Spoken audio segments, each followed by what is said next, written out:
जिस प्रकार से पेट्रोल के दाम बढ़ा दिए, ये दिल्ली सरकार की शासन चलाने की नाकामयाबी का जीता जागता सबूत है। महंगाई यदि बढ़ रही है तो इस गवर्नमेंट की wrong economic policy, wrong economic planning और करप्शन प्रमुख रूप से 3 कारण है जिन कारणों से महंगाई बढ़ रही है। ऐसी संवेदनहीन सरकार हमने कभी नहीं देखी कि लूट कर रही है। ये सरकार घोटालों के गुरु घंटालों की सरकार है। आम आदमी पर बोझ बढ़ाने में और पेट्रोल माफियाओं को मदद करने में किसी तरह की शर्म नहीं आती। कि अगर देश के अर्थशास्त्री प्रधानमंत्री पर हम महंगाई पर नियंत्रण पाने के लिए विश्वास नहीं कर सकते, तो ऐसे प्रधानमंत्री का और ऐसी सरकार का जिस पर भरोसा नहीं है देश की जनता का, क्या फायदा। कि मोदी सरकार तेल का खेल और तेल की लूट बंद करे। सरकार इस वसूली में लगी है, जनता को राहत पहुंचाने के बारे में नहीं सोच रही। ये आज के बयान नहीं है, इसीलिए हमने फाइल लिखा था ताकि आपको स्पष्ट समझ में आ जाए। लेकिन वही बातें, वही मुद्दा अलग अलग समय में कितना अलग बातें सुनने को मिलती हैं। आपको साल 2011, 2012, 2013 का दौर याद होगा, जब भारतीय जनता पार्टी के नेता संसद से लेकर सड़क तक महंगाई को लेकर प्रचंड प्रदर्शन किया करते थे, मगर जब कुर्सी बदली तो सुर बदल गए। नमस्कार, मैं हूं दिनेश गौतम। आज की कड़ी में बात होगी महंगाई की, बात होगी पेट्रोल की, डीजल की। सुरसा की तरह मुंह बाए ये सेंचुरी लगा चुके हैं। राजस्थान और मध्य प्रदेश में 100 रुपए के पार हो चुका है पेट्रोल। हालात ये कि पेट्रोल पंप पर मशीन में 3 डिजिट का डेटा भी फिट नहीं था, क्योंकि पेट्रोल 100 रुपए हो जाएगा इसकी उम्मीद नहीं की जा रही थी। आज विपक्ष में बैठे लोग सरकार पर हमलावर हैं, कह रहे हैं कि सरकार क्यों नहीं टैक्स घटा रही। मतलब जब कुर्सी पर जो बैठा, शब्द और शैली उसके मुताबिक ही होती गई। आज हम आपको अड़ी में आज की सरकार के मंत्रियों के कुछ पुराने बयान सुनाएंगे, समझाएंगे कि सिर्फ कच्चे तेल की कीमत कम हो जाने से पेट्रोल की कीमत कम नहीं हो सकती। इसके पीछे की गणित आप सभी दर्शक जरूर देखिएगा। और साथ में जब हम पूछेंगे कि आखिर ऐसी भी क्या मजबूरी है जो महंगाई डायन रिटर्न हो चुकी है, लेकिन उससे पहले यह बड़ी खबर देख लीजिए। पेट्रोल डीजल का भाव लगातार 11वें दिन बढ़ा। शुक्रवार को दिल्ली में पेट्रोल 31 पैसे और डीजल 33 पैसे महंगा हुआ। दिल्ली में पेट्रोल 90 रुपए 19 पैसे प्रति लीटर हुआ और मुंबई में पेट्रोल 96 रुपए 62 पैसे प्रति लीटर हो गया। कोलकाता में इसके दाम 91 रुपए 41 पैसे, डीजल यहां 84 रुपए 19 पैसे का हो गया। चेन्नई में पेट्रोल 92 रुपए 25 पैसे और डीजल 85 रुपए 63 पैसे का हो गया। 4 महानगरों में ये आपने डीजल और पेट्रोल के आज के दाम देख लिए।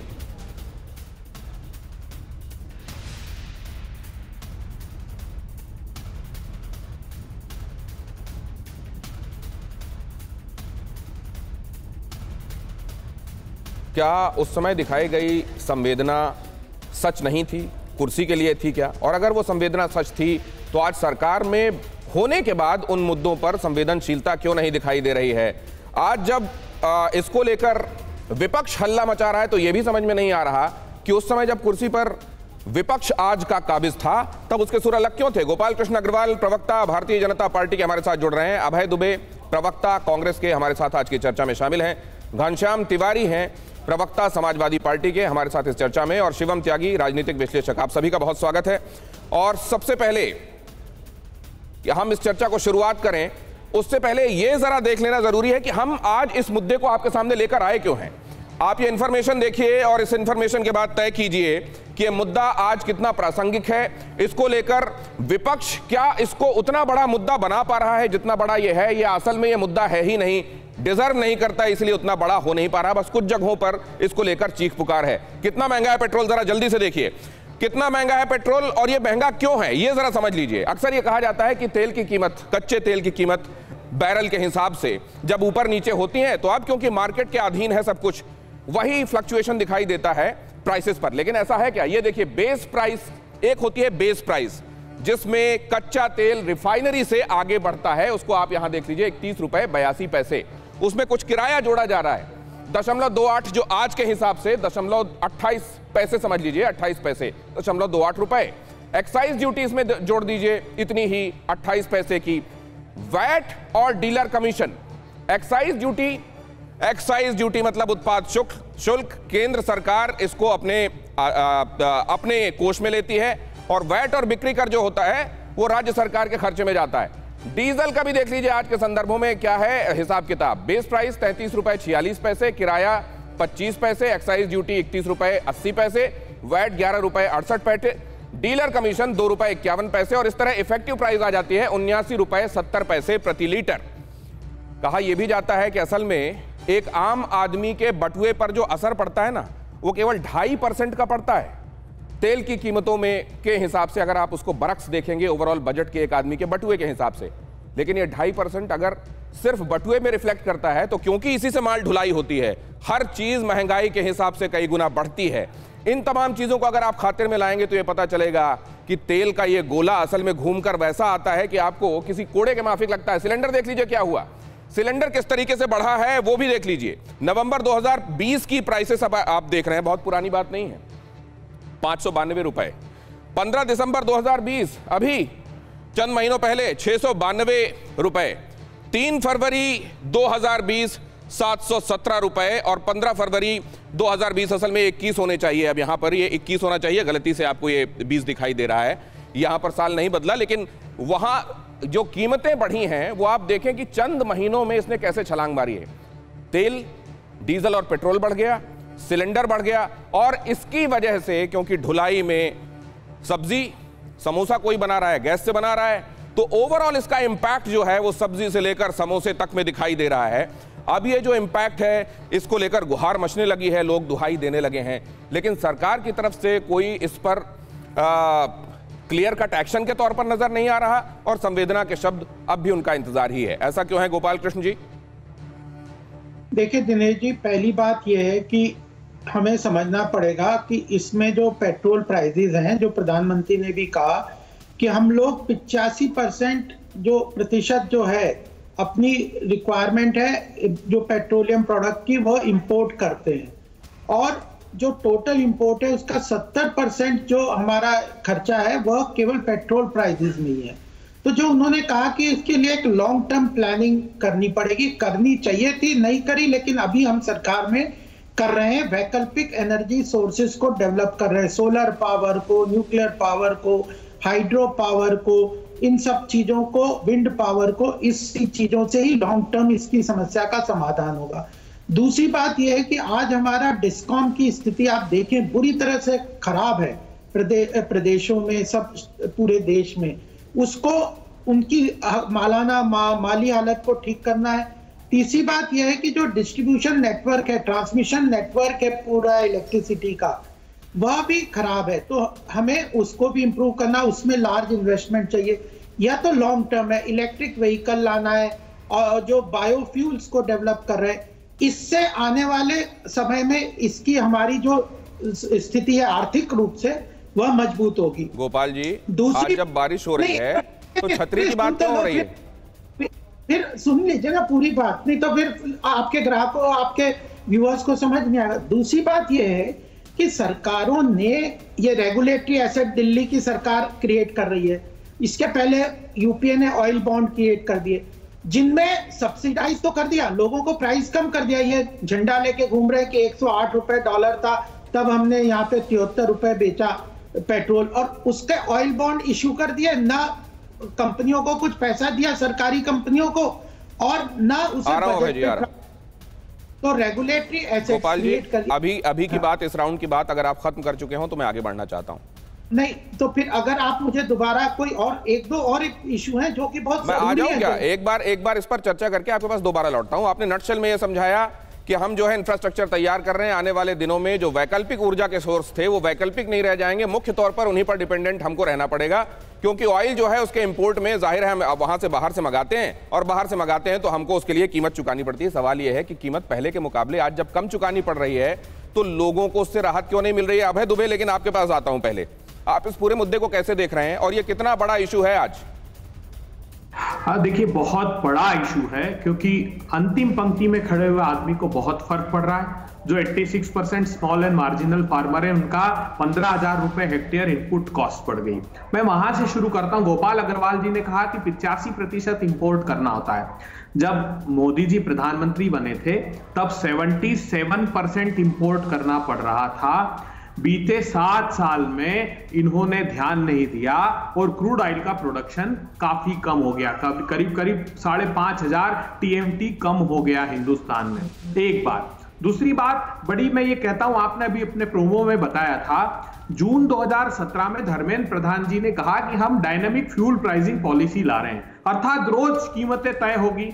तो एक महिला ने उनके ट्वीट पर पूछा कि इसका मंत्री जी क्या लाभ है। उन्होंने कहा देखिए, जैसे ही इंटरनेशनल मार्केट में क्रूड ऑयल के प्राइस कम होंगे, सीधा उसका लाभ उपभोक्ता को मिल जाएगा।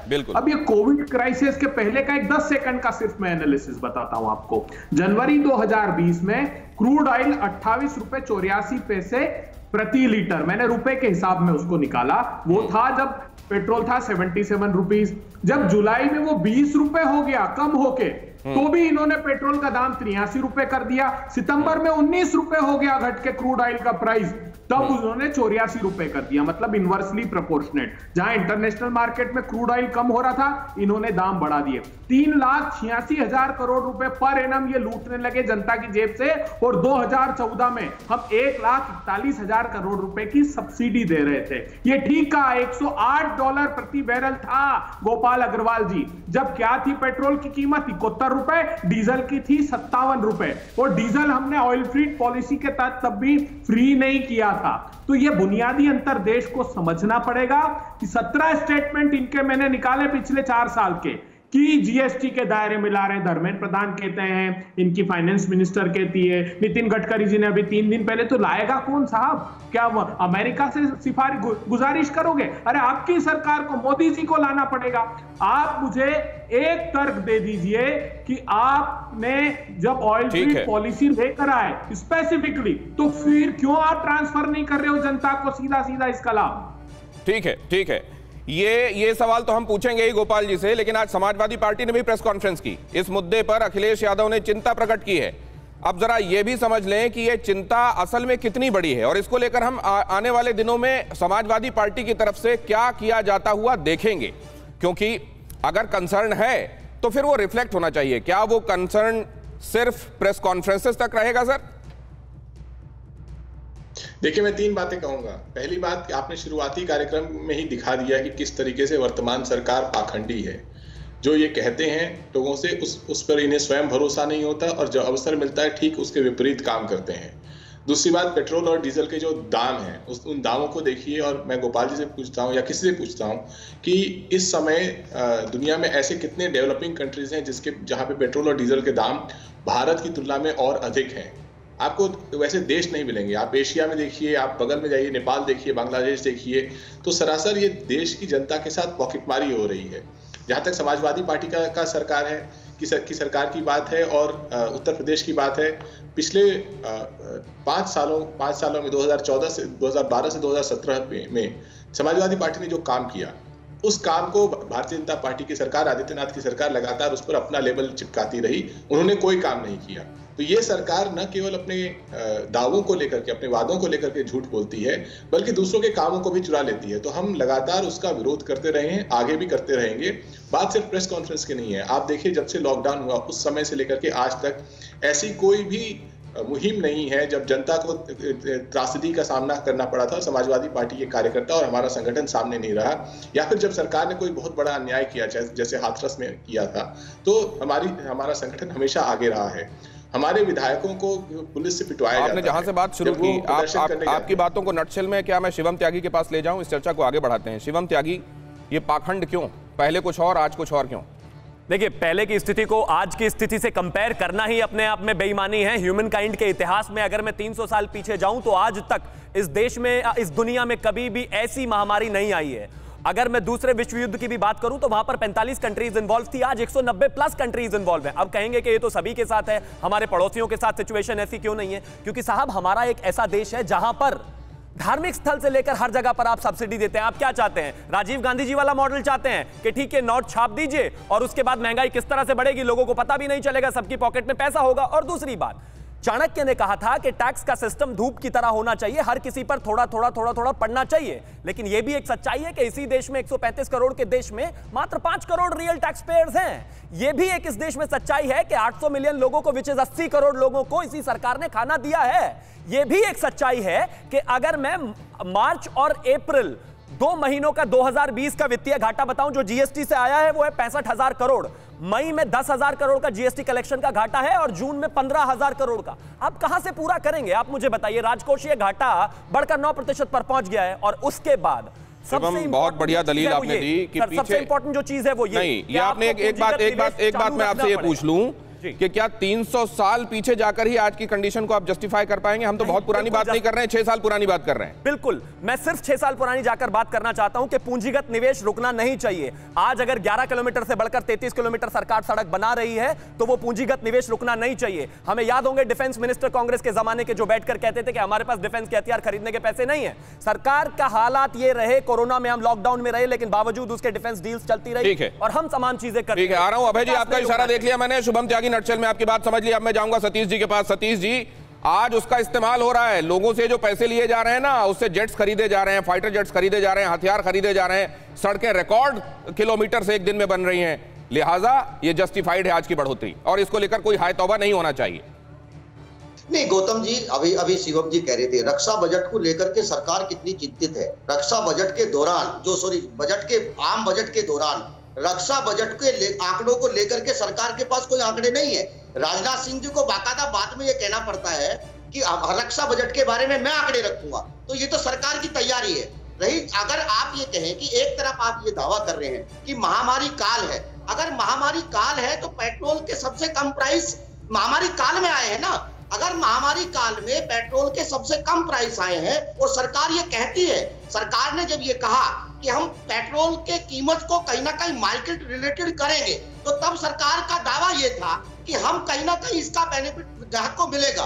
लेकिन अगर कोरोना काल में जो क्रूड ऑयल है उसका पैसा बहुत कम मिल रहा है तो जनता को उसका बेनिफिट नहीं मिला ना। मैं आऊंगा मैं आपके पास शिवम। मतलब आप ये कह रहे हैं सतीश जी कि आज सरकार को खुलकर ये कहना चाहिए कि पेट्रोल और डीजल से हम पैसे ले रहे हैं, हमारा राजस्व उसमें जा रहा है, ये इसलिए ये बढ़ोतरी हो रही है। तेल कंपनियों पर ये नहीं डाल देना चाहिए इल्जाम, आप ये कह रहे हैं। जरा गोपाल जी के पास मैं जाऊंगा, क्या स्टेटमेंट ऐसा होना चाहिए, लेकिन उससे पहले केंद्रीय मंत्री रविशंकर प्रसाद की सफाई इस पर क्या आई है। पेट्रोल डीजल की कीमत कई बार गिरी भी है, उन्होंने कहा है कई बार गिरी भी है। कांग्रेस पार्टी पर रविशंकर प्रसाद का हमला, दिक्कत है तो कांग्रेस राज्य में कम कर दे दाम। जिन राज्यों में कांग्रेस की सरकार है वहां दाम कम कर दिया जाए। अभय दुबे जी। दिनेश गौतम जी, बहुत आपने जब आपकी स्लाइड्स बताई थी तो मैं गौर कर रहा था उस पर। राज्यों का जो हिस्सा है, जो बेस प्राइस आपने बताया था 31 रुपए 82 पैसे पेट्रोल पर था, जिसमें केंद्र सरकार का जो एक्साइज था, सेंट्रल एक्साइज, वो 32 रुपए 90 पैसे था। वहां पर 20 रुपए राज्य सरकारों का हिस्सा था और डीजल में मात्र 11 रुपए। मतलब आप 100% तक बढ़ा दो। आप जो सेंट्रल रेवेन्यू शेयर का है, सेंट्रल स्पॉन्सर्ड स्कीम का है, वो भी पैसा राज्यों को पूरा नहीं दो। भाजपा शासित राज्य ही आपके दरवाजे पर जाकर दस्तक दे रहे हैं कि साहब पैसा तो पूरा दे दीजिए। मैं बात ये रखना चाहता हूं, अभी हमारे कोई पैनलिस्ट कह रहे थे साहब ये आपके parliamentary standing committee on estimate on defence, दोनों ने कहा कि आजाद भारत के इतिहास में 58 साल बाद ऐसा हुआ कि मोदी सरकार ने डिफेंस के बजट में इतनी बड़ी कटौती की। अभी जो हमारे साथी कह रहे थे अभी तो अनाउंस तक नहीं किया। प्रधानमंत्री जी चाहें तो तुरंत इसको जीएसटी के दायरे में लाएं और 20-20, 25-25 रुपए तुरंत कम हो जाएंगे। देखिए इसका फर्क सीधे। चलिए, तो आपने इसका जवाब दे दिया। अभय दुबे जी, मैं आपके पास आगे भी आऊंगा। अभी आपने कुल मिलाकर यह कह दिया कि राज्यों का हिस्सा तो वैसे ही कंपैरेटिवली देख लीजिए बहुत कम है। जो एक्साइज के तौर पर केंद्र सरकार लेती है उसके हिसाब से आप देख लीजिए राज्यों का हिस्सा पहले ही कम है। केंद्र तो बढ़ाता चला जाए अपना कर और राज्यों से यह कहे कि जहां कांग्रेस की सरकारें हैं वहां कम कर दिए जाए दाम। यह कैसे मुमकिन है? कच्चे तेल का खेल जरा गौर से समझना पड़ेगा। क्या है ये कच्चे तेल का खेल? कच्चे तेल की कीमतों में अंतरराष्ट्रीय बाजार में जब उछाल आता है तो कीमतें बढ़ती हैं और जब उसमें गिरावट आती है तो राहत मिलती है। क्या ऐसा होता है? क्योंकि कहा ऐसा ही जाता है। जरा ये समझिए कच्चे तेल का खेल क्या है। प्रधानमंत्री मनमोहन सिंह इधर नजर आ रहे हैं, उधर नरेंद्र मोदी नजर आ रहे हैं, और अगर आप इस बीच की तस्वीर को समझ गए तो इसमें एक दूसरा डायमेंशन आपको समझ में आएगा और शायद वो किसी हद तक ये जस्टिफाई करता है कि आज दाम क्यों ज्यादा दिखाई दे रहे हैं और क्या वो असल में बढ़े हुए दाम है। देखिए यहां पर ये 2004-05 आप देख रहे हैं, ये 13-14 देख रहे हैं, 14-15, और ये आज की तारीख में आप देख रहे हैं 17 फरवरी के ये दाम है। कच्चे तेल की कीमत कितने डॉलर प्रति बैरल है? $39 से कुछ ज्यादा यहां दिखाई दे रही है और यहां चली जाती है $61 से ऊपर। अब ये डॉलर से रुपए में अगर आप कन्वर्ट करेंगे तो तब जो एवरेज था साल भर का कि $1 के लिए कितने रुपए आपको खर्च करने पड़ते थे, 45 रुपए से थोड़ा ज्यादा, और यहां यह है 71 रुपए से ज्यादा, 71 साढ़े 71 रुपए। अब अगर आप बैरल के हिसाब से इसका गुणा कर दें, एक बैरल की कीमत और उसके लिए जितने पैसे जितने रुपए आपको खर्च करने पड़ते हैं, तो अगर आप इन दोनों को मल्टीप्लाई कर देंगे तो ये आ जाएगा 1765। मतलब ये बहुत सीधी सीधी गणित है, इसको समझने के लिए बहुत दिमाग आपको नहीं लगाना पड़ेगा कि कितने रुपए खर्च करने पड़ रहे थे एक बैरल के लिए, और उस हिसाब से आप यहां गुणा कर दीजिए तो ये आ गई कच्चे तेल की कीमत एक बैरल की। एक बैरल मतलब करीब करीब 160 लीटर। अब इसको अगर आप आगे ले जाएंगे तो ये महंगाई दर, आज की इन्फ्लेशन रेट और तब के इन्फ्लेशन रेट को आप देखेंगे तो 3.97% तब थी, आज ये 4.65% है, बीच में 5.58, और ये 2013-14 में 8.5। ये कुल मिलाकर इसमें फ्लक्चुएशन दिखाई देता है। शुरुआत अगर 3.97 से करते हैं, आज हम 4.65 पर खड़े हुए हैं। बेस हमने आप देख रहे हैं लिया हुआ है 2004-05। अब आगे आप इसको 100 रुपए के हिसाब से आज के संदर्भों में 100 रुपए के हिसाब से इन्फ्लेशन को आप देखेंगे तो 34 रुपए 71 पैसे, और यहां ये 100 दिखाई देता है। अब अगर इस आईने में आप देखेंगे तो औसतन पेट्रोल की कीमत तब 40 रुपए 29 पैसे थी, आज 88 रुपए 40 पैसे है। लेकिन समतुल्य पेट्रोल कीमत, मतलब इसमें दोनों चीजों को खातिर में लाइए कि आज महंगाई कितनी बढ़ी हुई है। 100 रुपए जब आप खर्च करते हैं तो उसमें कितना सामान आपका आता था तब, और आज जब 100 रुपए खर्च करते हैं तो उसमें कितना सामान आता है अब।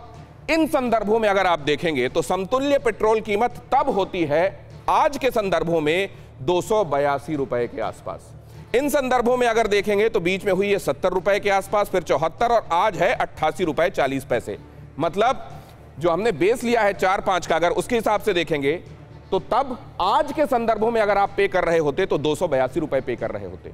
आज जो आप पे कर रहे हैं आज के संदर्भों में 88 रुपए 40 पैसे पे कर रहे हैं। क्या यहां से जवाब मिलता है, क्या यहां से जस्टिफाई किया जा सकता है इस बात को कि तब आप जो पैसे पे कर रहे थे, बहुत सीधी सी गणित है, अगर आप इन आंकड़ों को ना भी समझें तो यह समझ लीजिए कि तब जिस आदमी की 20-25 हजार की तनख्वाह थी वो किस तरीके का जीवन जीता था, आज जिस आदमी की 20-25 हजार तनख्वाह है वो कैसा जी रहा है, और जो 2.5 लाख वाला है या 2.25 लाख वाला है, क्या वो 20-25 हजार तब के हिसाब से जीवन जी रहा है? क्या इससे जस्टिफाई होती है क्या कीमत? गोपाल जी, ये एक दलील शायद आप लोगों के फेवर में जा सकती है। देखिए दिनेश जी, मैं 2-3 बातें कहना चाहता हूं। आपने एक बात की है, मैं पहले बताना चाहता हूं कि कोविड की इतनी बड़ी त्रासदी हुई, केंद्र सरकार के पास डायरेक्ट टैक्स, इनडायरेक्ट टैक्स तीनों में कॉर्पोरेट, इंडिविजुअल और इनडायरेक्ट टैक्स जीएसटी तीनों के कलेक्शन में भारी रूप से कमी हुई।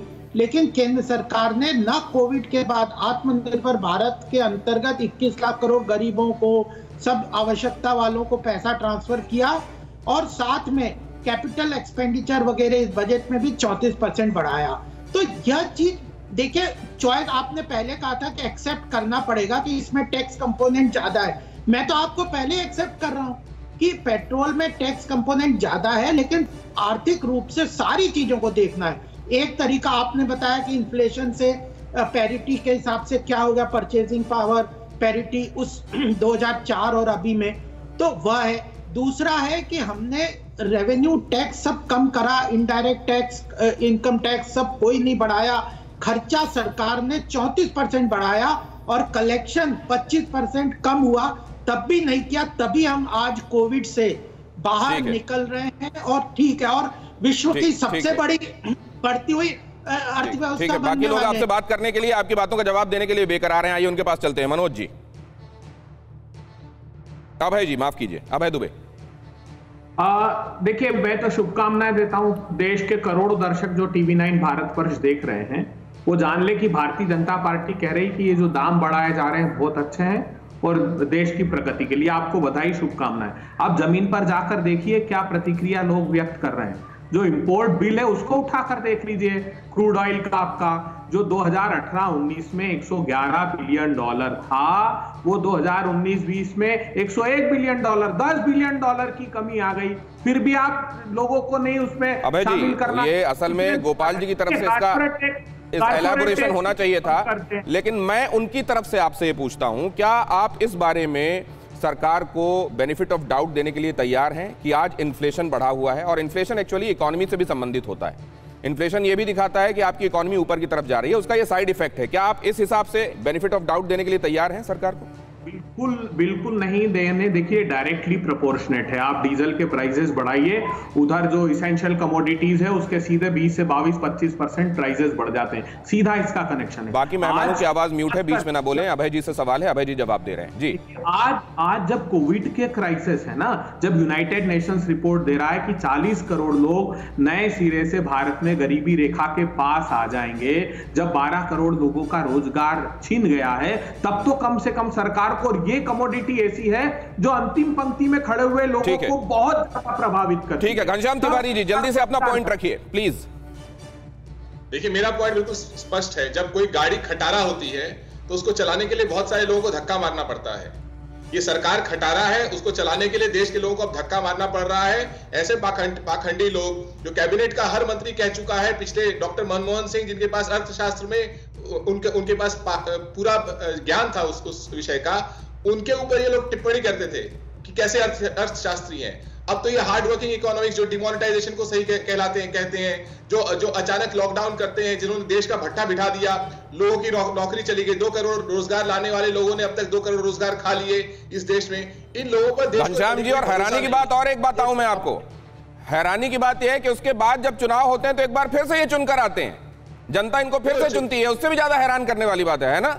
आप हैरान होइए, लेकिन सवाल यह है कि जो आपका दर्शक बैठा हुआ है, जिसका बच्चा 80% बच्चे इस देश में स्कूल नहीं जा पाए तो है सर, या ऑनलाइन नहीं पढ़ पाए, जिसके बच्चे के पास स्कूली शिक्षा नहीं है, जो आपका दर्शक बैठा हुआ है जिसका जवान बच्चा या बच्ची बेरोजगार बैठे हुए हैं या उनकी नौकरी चली गई है, जो दर्शक बैठा हुआ है जो 100 रुपए जाता है एक लीटर पेट्रोल, लेकिन उसके बावजूद लोग समाजवादी पार्टी के समय जो राम राज्य था उसको याद क्यों नहीं कर रहे हैं सर? यही तो मेरा सवाल है। शिवम के पास जरा मैं इसको लेकर जाता हूं। शिवम त्यागी, क्या जनता आपको कुछ एक मामलों में, ठीक है आपने डेवलपमेंट किया है, आपने गिनाया किस तरीके से रोडें बन रही हैं, किस तरीके से आपने उन पैसों का इस्तेमाल किया, ठीक है, लेकिन क्या जनता अगर आपको कह रही है ठीक है हम आप पर भरोसा कर रहे हैं, आपको फिर से मैंडेट देंगे, तो थोड़ा जनता की भी तो सुध लेने की आप ही की जिम्मेदारी है? बिल्कुल जिम्मेदारी है। मैं बिल्कुल साफ कहना चाहता हूं कि हाँ, पेट्रोल डीजल महंगा है, इसमें कोई दो राय नहीं है, लेकिन ये वाकई सच्चाई है कि आज की जो सिचुएशन है, ऐसी सिचुएशन इस देश में कभी रही नहीं है। आप इसको मनमोहन सिंह जी के रजीम से कंपेयर कर ही नहीं सकते उस नॉर्मल सिचुएशन में। और आप जो बार बार कहते हैं कि आप गरीबी रेखा के नीचे पहुंच जाएंगे, आप मुझे बताइए, IMF कहता है कि India is the only country जो डबल डिजिट ग्रोथ करेगा 11%। वो किस बेसिस पर कर रहा है? और आपने जो डिफेंस बजट की बात की थी, मैं आपके लिए बता देता हूं, इस देश में कोई वेरिएंस एनालिसिस नहीं होता है किसी भी बजट का। आपने एलोकेट कितना किया और खर्च कितना किया, इस बात का तो इस देश में कभी पता तक नहीं चलता। मैं सबसे पहले ये कहना चाहता हूं, शिवम त्यागी, एक छोटी सी बात कह रहा हूं मैं आपसे, एक छोटी सी बात मैं आपसे कह रहा हूं, ये सब जो गुणागणित हम लोग यहां डिस्कस कर रहे हैं ना, एक जो आम आदमी है उसको इससे बहुत फर्क नहीं पड़ता। उसको सीधा ये समझ में आ रहा है कि वो 100 रुपए 1 लीटर के लिए निकाल रहा है, उसको 100 रुपए 1 लीटर के लिए। दिनेश जी, बस उसको इतना समझना है कि ये धूप बहुत छोटे से समय के लिए है, सब पर पड़ रही है, लेकिन इस पर विश्वास रखने की जरूरत है। वो दिन दूर नहीं जब अपने आप ही ये बहुत डिक्रीज जाएंगे और इसके बाद तो ये बड़े नेता ये बात कहे ना शिवम त्यागी, उनकी तरफ से बात नहीं कही जाती, उनकी तरफ से कभी भी ये बात नहीं कही जाती। अभी आपने देख लिया कांग्रेस पर हमला बोला गया है, लेकिन एक ब्रेकिंग न्यूज आप सुन लीजिए, राजस्थान के बाद मध्य प्रदेश में भी 100 रुपए के पार पहुंच गया है पेट्रोल। मध्य प्रदेश के अनूपपुर में पेट्रोल ने शतक लगा लिया है, 100 रुपए 25 पैसे। डीजल का दाम 90 रुपए 35 पैसे प्रति लीटर। राजस्थान के श्रीगंगानगर में आप जानते हैं पहले ही पेट्रोल 100 रुपए के पार जा चुका है, लेकिन शिवम त्यागी ने यह कहा यह दुश्वारी बस कुछ वक्त के लिए है। क्या सतीश जी, लोग ये दुश्वारी कुछ वक्त के लिए है सोचकर, असाधारण परिस्थितियां, कोविड जैसी परिस्थितियां, इकोनॉमी को चाहिए पुश, उसके लिए कहीं से तो पैसा लाना है, कर नहीं बढ़ाया गया तो फ्यूल से ही आने वाला पैसा, उसका इस्तेमाल जनता के लिए ही किया जा रहा है। क्या ये बात लोग हजम कर सकते हैं? नहीं, आप मुझे गौतम जी एक बात बताइए, अगर सरकार के पास पैसा नहीं है तो लोगों के पास पैसा कहां से है? सरकार कैसे उम्मीद कर सकती है? अगर सरकार की आर्थिक हालात खराब है तो इस देश के लोगों के भी तो क्या करना चाहिए सरकार को? नहीं, आप सुनिए ना, देखिए 2 भाषाएं हैं। देखिए, जैसे देश के प्रधानमंत्री 2 तरह की भाषा यूज करते हैं, एक रैली में कुछ कहते हैं, दूसरी रैली में कुछ कहते हैं। आपके यहाँ भी बीजेपी के स्पोक पर्सन ने पहली बार कहा कि जो आपका वित्तीय घाटा वो बढ़ा है, अब यहाँ ये कह रहे हैं कि आपकी इकोनॉमिक ग्रोथ चेंज हो रही है। देखिए, 2004 से और 2005 के बीच का जो आपने रेफरेंस दिया है, मैं मानता हूं कि डॉलर के मुकाबले कहीं ना कहीं रुपये का अवमूल्यन हुआ है, उसकी कीमत कम हुई है। लेकिन आपको ये भी देखना पड़ेगा कि पाकिस्तान की जो मुद्रा है उसका रेट भी कोई बढ़ा नहीं है, नेपाल की जो मुद्रा है उसका रेट भी नहीं बढ़ा है। अगर वहां हमसे कम रुपये का पेट्रोल बिक सकता है तो हमारे पास ये दबाव बनता है, और हम ये दावा सच है कि पाकिस्तान की जो इकोनॉमी सतीश जी, आपको पाकिस्तान जैसी इकोनॉमी चाहिए क्या? नहीं, आप सुनिए ना, अब आप यही कहेंगे ना कि अगर मुझे पाकिस्तान में पेट्रोल सस्ता मिल रहा है तो मैं पाकिस्तान चला नहीं, ये किसी ने नहीं कहा। देखिए, अब इसको आप कुतर्क कर रहे हैं सतीश जी। सवाल ये है कि हम भूटान का, नेपाल का, पाकिस्तान का जब हवाला देते हैं, हमको वैसी इकोनॉमी बनना है क्या? नहीं, आप सुनिए ना, आइए पहले डेटा देख लीजिए, डेटा देख लीजिए। मैं आप ही की बात का यहाँ पे उसी को रिफ्लेक्ट कर रहा हूँ। जरा इंफॉर्मेशन के हिसाब से ये भी देखना आवश्यक है कि क्या रिफ्लेक्ट कर रहा है इन देशों में। ये कहा जा रहा है कि पाकिस्तान में दाम क्या है, भारत में पेट्रोल पड़ोसियों से ज्यादा महंगा है, इसमें कोई दो राय नहीं है। और वहां पर आप देखेंगे पाकिस्तान में भी महंगाई को लेकर त्राहिमाम हो रहा है। ऐसा क्यों है कि वहां राहत है तो वहां कम से कम लोगों को ये कहना चाहिए कि हमारे यहाँ तो बड़ा सब कुछ ठीक है। देखिए भूटान में कितना चल रहा है, पहले 49 रुपए 56 पैसे वहां के हिसाब से, पाकिस्तान 51 रुपए 14 पैसे वहां की करेंसी में, श्रीलंका 60 रुपए 26 पैसे, नेपाल 68 रुपए 98 पैसे, बांग्लादेश 46 रुपए 41 पैसे, भारत सबसे ऊपर 89 रुपए 54 पैसे। ये स्पाइरल क्या दिखा रहा है? ये इतना ज्यादा क्यों? ठीक है, भारत जस्टिफाई कर सकता है, हम इकोनॉमी है, हम इमर्जिंग इकोनॉमी है, इन सब से ज्यादा तेजी से बढ़ रहे हैं, लेकिन कोविड के समय जनता को भी तो राहत चाहिए। और अगर सरकार ही कहे कि हम हैं लाचार तो किससे लगाएंगे गुहार? यहां पर आप देखिए, अब हांगकांग में 174 रुपए 38 पैसे प्रति लीटर, सेंट्रल अफ्रीकन रिपब्लिकन में 148 रुपए 8 पैसे प्रति लीटर, नीदरलैंड्स में 147 रुपए 38 पैसे, नॉर्वे में 143 रुपए से ज्यादा, ग्रीस 135 रुपए से ज्यादा, कुवैत जाहिर है तेल वही निकलता है 25 रुपए 26 पैसे, अल्जीरिया 25 रुपए 15 पैसे, अंगोला 17 रुपए 82 पैसे, ईरान 4 रुपए से थोड़ा ज्यादा, वेनेजुएला यहाँ तो $1.25 रुपए में काम हो जा रहा है। यहाँ पर आप एक कंपैरिजन देख पाएंगे, ये क्या है और ये क्यों है। ये क्या कोई इशारा कर रहा है इकोनॉमी से तेल की कीमतों का क्या लेना देना है, और क्या तेल की कीमतें जनता के हाल के बारे में भी कुछ रिफ्लेक्ट करती हैं क्या? आइए इसको समझने की कोशिश करते हैं। गोपाल जी जरा समझाइए, आप ज्यादा बेहतर समझा पाएंगे। देखिए, सबसे पहली बात आपने बिल्कुल स्पष्ट ध्यान में आ रहा है कि यूरोपियन कंट्रीज वगैरह जो फास्ट ग्रोइंग इकोनॉमी है उनको अपने इंपोर्ट और बैलेंस ऑफ पेमेंट को संभालना पड़ता है। तो इसलिए हम लोग एक चॉइस की तरह से इकोनॉमिक डेवलपमेंट की तरह जो रिसोर्स जनरेशन है उसका एक माध्यम मानते हैं। इसका लॉन्ग टर्म सॉल्यूशन वही है जो मैंने शुरू में बताया था। दूसरा यह है कि प्रदेश सरकारों को जो केंद्र से डायरेक्ट टैक्स के अंदर से शेयर भी ले रहे हैं 50% से ऊपर, उनको अलग से वैट नहीं लेना चाहिए और इसको अब जीएसटी में लाना चाहिए। एक बात मैं बहुत महत्वपूर्ण यहाँ पे आपके सामने दर्शकों को कहना चाहता हूँ। जनता ट्विटर पे आप देखिए क्या कह रही है कि पहले इनने अभी अभय दुबे जी ने कहा कि 108 रुपए जो पड़ता था वो हम 71 रुपए में बेचते थे। मैं इनसे पूछता हूँ, वो 108 को 71 में आप 40-45 रुपए की सब्सिडी करते थे, वो कहाँ थी? वही तो समस्या का कारण है, उसको हम चुका रहे हैं। आपने गोपाल जी, वैसे आप खुद जाते होंगे जब इस समय पेट्रोल भरवाने या डीजल भरवाने और आप पैसे चुकाते हैं, तो आपके मन में क्या आता है कि मैं राष्ट्र निर्माण के लिए पैसे खर्च कर रहा हूं और मुझे करना चाहिए, अच्छा है, कोई बात नहीं? जनता क्या कह रही है मैं आपको बता दूं। जनता कह रही है कि मैं तो जनता के आपके मन के भाव पूछ रहा था। मैं अपनी भी बात कह रहा हूं, जनता और मैं भी यही कह रहा हूं कि पहले यह लोग जो पैसा टैक्स वैक्स लेते थे, पुराने नेता, उनके जेबों में जाता था। अभी क्या है ना, मैं बहुत सारी बातें सुनकर थोड़ा कंफ्यूज हूँ। शिवम कह रहे हैं कि बस ये वक्ती दुश्वारी है, आने वाले दिनों में सब कुछ ठीक होगा, हिम्मत रखें और भरोसा रखें। आपने ये भी बताया कि किस तरीके से डेवलपमेंट हो रहा है। ये भी कहा जा रहा है, आज ही बोला है नितिन गडकरी साहब ने कि जितने मंत्री और एमपीज हैं वो सारे के सारे बैटरी वाली कार से आना जाना करेंगे। तो ये बहुत सारी चीजें एक साथ चल रही हैं। ये बता दीजिए ना जनता को क्या करना है? जनता भी जितना हो सके वो वैकल्पिक ऊर्जा के स्रोतों की तरफ जाए। शिवम जी, जनता का टैक्स कलेक्शन कम हुआ है। ओवरऑल आप देखो ना, आप ओवरऑल जो टैक्स है, इनकम टैक्स, नहीं तो जनता इंतजार करे कि बैटरी वाली गाड़ी खरीद ले। नहीं, जीएसटी में ले आएंगे, धीरे से हो जाएगा, लेकिन जैसे जैसे जीएसटी में ले आएंगे। ठीक है सर, आगे ये अहम खबर बताने के बाद, वक्त कम है सर, आपकी बात समझ ली मैंने। पेट्रोल डीजल के बढ़ते दाम पर हरकत में आई सरकार। पेट्रोलियम मिनिस्टर धर्मेंद्र प्रधान का बयान। ओपेक देशों के कॉन्फ्रेंस में बोले धर्मेंद्र प्रधान, ओपेक देश उत्पादन कटौती को कम करें। वो ज्यादा प्रोड्यूस करें। मतलब कुल मिलाकर ये बताने की कोशिश की जा रही है कि डिमांड और सप्लाई का मिसमैच है जिसकी वजह से ऐसा हो रहा है। देखिए,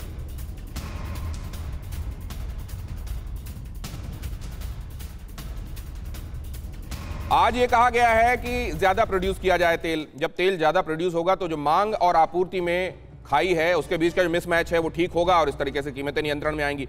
कुल मिलाकर एक बार फिर से कच्चे तेल की कीमतों की तरफ इशारा है। लेकिन क्या आज उसको ब्लेम किया जा सकता है? यही जब विपक्ष में थे क्या कहते थे, जरा वो भी सुनिए। उन्होंने देश में जिस प्रकार से पेट्रोल के दाम बढ़ा दिए, ये दिल्ली सरकार की शासन चलाने की नाकामयाबी का जीता जागता सबूत है। देश की जनता के अंदर भारी आक्रोश है। महंगाई यदि बढ़ रही है तो इस गवर्नमेंट की wrong economic policy, wrong economic planning और करप्शन प्रमुख रूप से 3 कारण हैं जिन कारणों से महंगाई बढ़ रही है और इसका समाधान ये सरकार नहीं। मुझे लगता है यूपीए सरकार जनता से पूरी तरह से कट चुकी है, पूरी तरह से असंवेदनशील हुई है।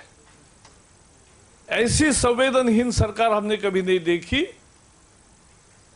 कि लूट कर रही है। देश की संसद में अगर देश के प्रधानमंत्री ये बयान देते हैं कि 100 दिन में महंगाई पर वो नियंत्रण पाएंगे और अपने वादे को पूरा नहीं कर पाते, तो ऐसे अर्थशास्त्री प्रधानमंत्री पर देश की जनता किस प्रकार से भरोसा कर सकती है? आम आदमी पर हर दिन बोझ पड़ा रही है। ये सरकार घोटालों के गुरु घंटालों की सरकार है और इन्हें बेशर्मी के साथ घोटाला करने में, आम आदमी पर बोझ बढ़ाने में और पेट्रोल माफियाओं को मदद करने में किसी तरह की शर्म नहीं आती। शिवम त्यागी, अब बेशर्मी कौन कर रहा है? जैसा कि मैंने पहले कहा कि शुरुआत में वाकई कंपैरिजन असंभव है, लेकिन ऐसा नहीं है। जिस तरह की महंगाई की बात करते हैं तो आज के जमाने में अगर हम बात करें तो आटा, दाल, चावल, चीनी, जमीन से लेकर किराए तक बहुत सारी चीजें सस्ती है, लेकिन सरकार को इस पर काम करना पड़ेगा। लेकिन उससे भी महत्वपूर्ण चीज ये है कि जिस नॉर्मल सिचुएशन में वो सरकार थी और जिस सिचुएशन में ये सरकार है, जमीन आसमान का कहीं ना कहीं फर्क है। ये किया जाए कि अब कभी भी स्टेटमेंट्स दिए जाएं विपक्ष में होते हुए या सरकार में रहते हुए तो एक एस्ट्रिक रखा जाए कंडीशन सप्लाई वाला, तब तक ये जोड़ तो सकें कि ये कोविड के समय का था इसलिए ऐसा कहा था, ये नॉन कोविड था इसलिए कहा था। अब जरा ये अभय दुबे से समझ लें। अभय दुबे, ये असाधारण परिस्थितियां हैं, क्या ये बात जस्टिफाई करती है? देखिए, एक खबर तो अंदर की मैं बताता हूं कि इन्हीं में से एक मंत्री ने प्रधानमंत्री जी को सुझाव दिया है। किसी ने मुझे बताया है कि आप तुरंत सारे पेट्रोल पंप पे से अपने विज्ञापन वाले, फोटो वाले विज्ञापन हटा लीजिए, उससे बड़ा नकारात्मक प्रभाव पड़ रहा है। मोदी सरकार को एक लाइन में अगर परिभाषित करना हो ना दिनेश गौतम जी, तो ये सरकार ऐसी है जो कहा वो किया नहीं, जो किया वो बताया नहीं, जो बताया वो था नहीं और जो था वो सही नहीं है। प्रधानमंत्री जी, सब लोग हाथ जोड़कर गुहार लगा रहे हैं कि आप तुरंत दामों को कम करिए। आपके जो पंजाब में रुझान आए हैं वो पूरे देश में अभी उत्तर प्रदेश की बारी है, क्योंकि इन 5 राज्यों के चुनाव में दिनेश गौतम जी अभी तत्काल राहत देंगे, चुनाव निपटते ही फिर घनश्याम तिवारी जी, एक कंक्लूडिंग रिमार्क आपसे, क्या इसको ऐसे नहीं देखना चाहिए कि ये कौन से लोग हैं, ये नहीं देखना चाहिए, ये देखना चाहिए कि अभी ये पक्ष में है या विपक्ष में है, उससे तय होता है कि क्या कहना है? देखिए, मेरी सारी शिक्षा ये बताती है कि अगर आप काबिल लोगों को सरकार में रखिएगा तो सरकार अच्छी चलेगी, लेकिन अगर आप नाकाबिल लोगों को रखिएगा, चाहे देश की वित्त मंत्री हैं उनकी काबिलियत देखिए और पुराने वित्त मंत्रियों की काबिलियत देखिए, भारतीय जनता पार्टी के ही पुराने वित्त मंत्रियों की काबिलियत देखिए, या फिर आरबीआई के गवर्नर है। इस सरकार ने लगातार काबिल लोगों को हटाया ताकि मोदी जी का प्रचार बना रहे। सबसे ज्यादा तेज दिमाग, तेज बुद्धि और ज्ञानी मोदी जी दिखाई देते रहे, लेकिन सत्य यह है कि मोदी जी को इकोनॉमी का ई नहीं पता है। इसलिए देश का भट्टा बैठा हुआ है, चाहे वो बेरोजगारी की बात हो, अर्थव्यवस्था की बात हो या डीजल की कीमतों की बात हो। ये सिर्फ भाषण दे सकते हैं, प्रचार कर सकते हैं। और अभय जी ने सही कहा कि अब वक्त आ गया है, कम से कम वो पोस्टर हटा दे, उसकी जगह किसी कंपनी का विज्ञापन लगाएं, उससे कुछ पैसे कमाए सरकार, ताकि उसका राहत कम से कम उपभोक्ताओं को दे सकें। जितना ये सरकार विज्ञापन देती है उसे खत्म कर दिया जाए तो पेट्रोल डीजल की कीमतें ये लोग कम कर पाएंगे। काबिलियत और नाकाबिलियत कौन तय करेगा? नंबर एक। नंबर 2, हो सकता है आपके समय आपने जिनको मंत्री बनाया था उनकी कुछ लेकर आ जाएं काबिलियत की, ये बताइए इनको क्यों बनाया गया था? अब इसमें जब सभी एक जैसे हैं तो फिर कौन किसकी तरफ उंगली उठाएगा? क्या पक्ष पर होना और विपक्ष पर होना ये तय करता है कि आप क्या कहेंगे? या आप एक मुद्दे से सरोकार रखते हैं तब भी जब आप विपक्ष में थे, और तब भी आपको सरोकार होना चाहिए जब आप पक्ष में हैं, सत्तारूढ़ हैं और अब आप कुछ कर सकते हैं? आज की अड़ी में इतना ही। हमारे मेहमानों का बहुत धन्यवाद।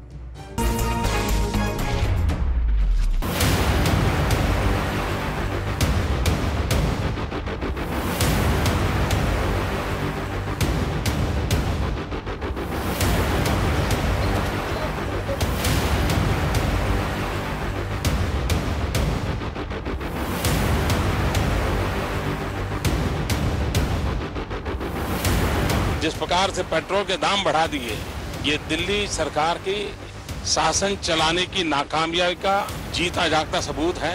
महंगाई यदि बढ़ रही है तो इस गवर्नमेंट की wrong economic policy, wrong economic planning और करप्शन प्रमुख रूप से 3 कारण है जिन कारणों से महंगाई बढ़ रही है।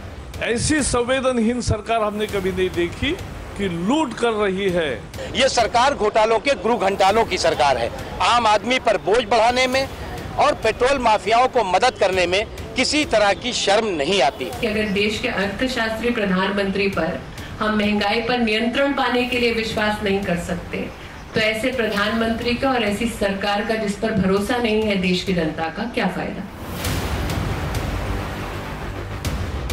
कि मोदी सरकार तेल का खेल और तेल की लूट बंद करे। सरकार इस वसूली में लगी है, जनता को राहत पहुंचाने के बारे में नहीं। न्यूज़ टॉप 9 रोज सुबह 7 बजे और शाम 7 बजे सिर्फ TV9 भारतवर्ष पर।